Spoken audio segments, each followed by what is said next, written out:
Mesdames, Messieurs, bonsoir, bienvenue dans cette édition.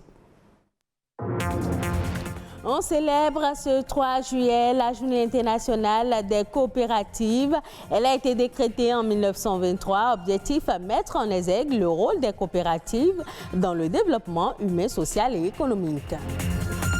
Le 1er juillet est la date prévue pour la généralisation des factures normalisées à tous les secteurs d'activité. Toutes les entreprises sont désormais tenues de délivrer les dites factures après leurs opérations. Le bien fondé de cette décision dans cette édition.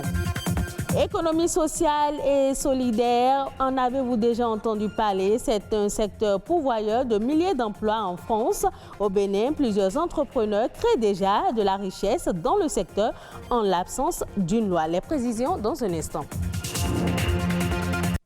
Les coopératives sont à l'honneur ce 3 juillet. La Journée internationale des coopératives a été décrétée en 1923 par l'Alliance coopérative internationale. Depuis 1995, elle se tient chaque premier samedi du mois de juillet sous l'égide de l'Organisation des Nations Unies. Son objectif est de mettre en exergue le rôle des coopératives dans le développement humain, social et économique.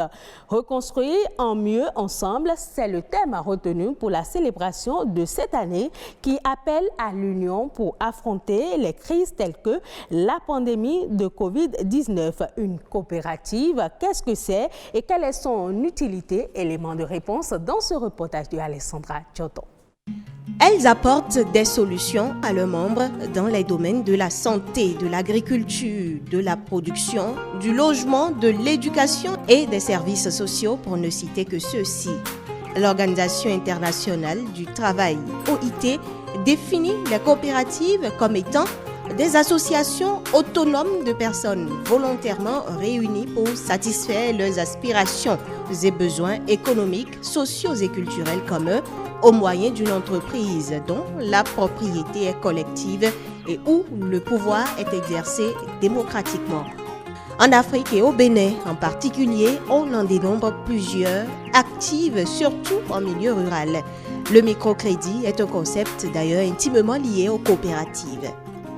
Tout le monde, ou tous les agents économiques ou les ménages, n'arrivent pas à avoir accès au financement direct qui vient de la banque. Donc il va falloir mettre en place, c'est pourquoi on parle de micro, il va falloir mettre en place des petits financements, d'accord, à l'échelle peut-être de 100 000, 150, 200 000, pour permettre à ces bénéficiaires de régler un tant soit peu leur activité ou de financer ou de se financer. Ce sera grandement difficile qu'une économie rurale fonctionne sans les coopératives. Entraide, solidarité, responsabilité sociale et engagement envers la communauté, tels sont les principes qui s'imposent au sein de ces entités. Les coopératives emploient au moins 100 millions de personnes et on estime qu'elles subviennent aux besoins de près de la moitié de la population mondiale. Les membres, qui sont plus d'1 milliard dans le monde, continuent de montrer que l'union est nécessaire pour affronter les crises. Depuis le 1er juillet, tout vendeur de biens et services sur le territoire national a désormais obligation de délivrer à ses clients des factures normalisées.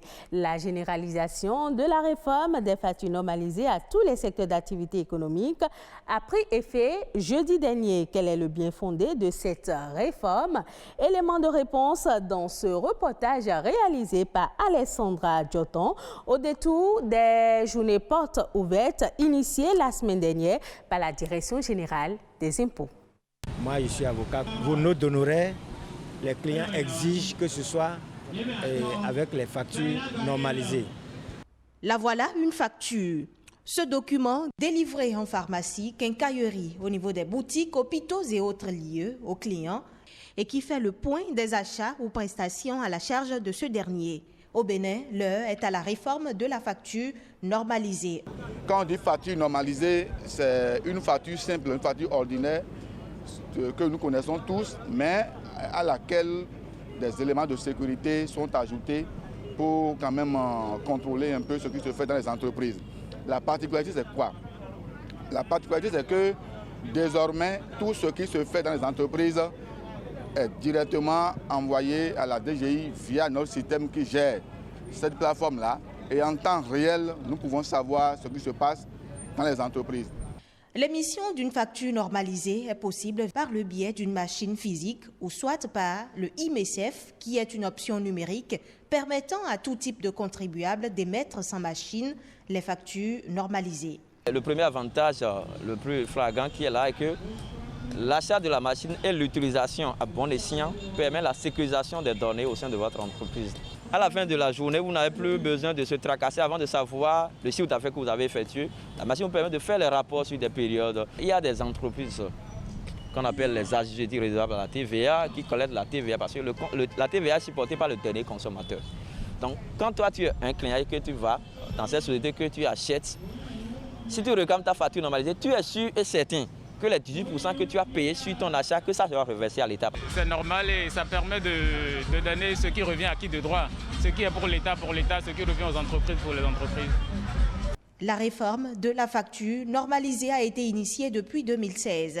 Elle a d'abord connu un début d'expérimentation en 2018, avant la décision de généralisation aux moyennes et grandes entreprises intervenue en décembre 2019. Les entreprises assujetties à la taxe professionnelle synthétique et qui exercent dans le domaine des professions libérales sont associées un an plus tard. Et le 30 juin 2021 est la date limite accordée aux autres entreprises restées jusqu'ici en marge pour se conformer. La réforme des factures normalisées, ce n'est pas une réforme de fiscalité. Cette réforme ne crée pas une nouvelle taxe. Cette réforme n'est pas une réforme de TVA. Ça veut dire quoi? Ça veut dire que si quelqu'un était à la TPS, donc n'est pas autorisé à facturer la TVA, ce n'est pas parce qu'aujourd'hui on lui demande d'émettre une facture normalisée qu'elle va facturer la TVA. Si quelqu'un le fait, il n'a qu'à savoir qu'il est en infraction et en son temps il va répondre. Cela ne devrait donc avoir d'incidence sur les coûts des produits ou prestations. Coopératives, mutuelles, associations, fondations, ce sont là les acteurs de l'économie sociale solidaire. L'économie sociale et solidaire, c'est un secteur qui représente en France 2,4 millions de salariés, soit 14% de l'emploi salarial dans le privé. Qu'en est-il au Bénin? Que comprendre par cette appellation? Existe-t-il une loi qui réglemente le secteur? Hervé Agboton, spécialiste de l'économie sociale et solidaire, nous éclaire.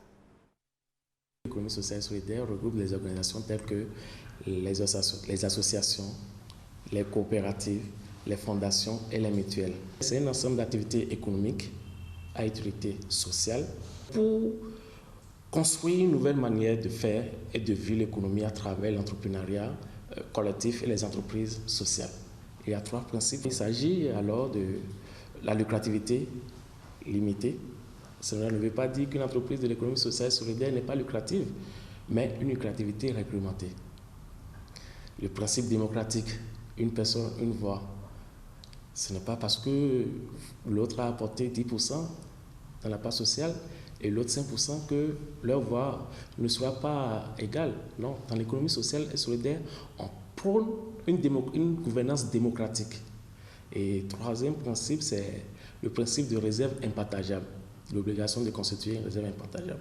Au Bénin, il n'existe pas encore une loi qui définit, qui régit l'économie sociale et solidaire. Le Sénégal est déjà très avancé dans l'économie sociale et solidaire.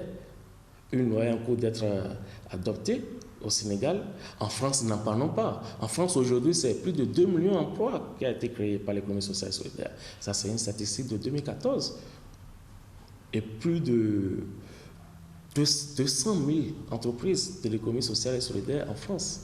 Vous voyez, donc, l'importance de cette économie n'est pas négligeable. Mais pour pouvoir maximiser, et pour que désormais il y ait des rapports et accompagner aussi, surtout, ces entreprises solidaires, il faut une loi qui puisse organiser, recadrer un peu tout ça.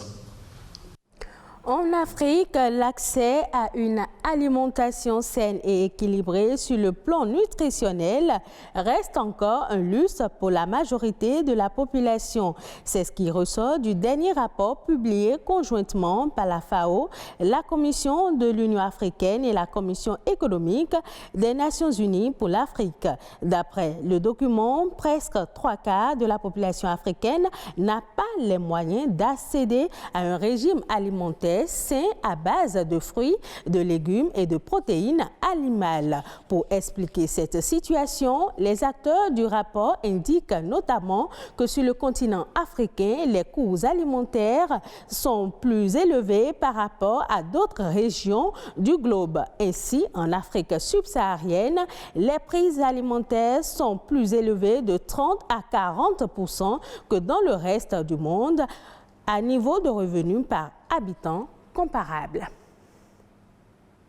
Dans le secteur de l'énergie, la Namibie a adopté une réglementation qui ouvre le secteur électrique au secteur privé. Cette réforme a permis à certaines entités d'envisager le développement d'une centrale photovoltaïque pour desservir les grands consommateurs. Une centrale de 81 MW sera installée dans la ville d'Arandis, dans la région d'Erango. Le projet sera financé à hauteur de 67 millions de dollars, soit environ 40 milliards de francs CFA, et va démarrer au 3e trimestre de 2022.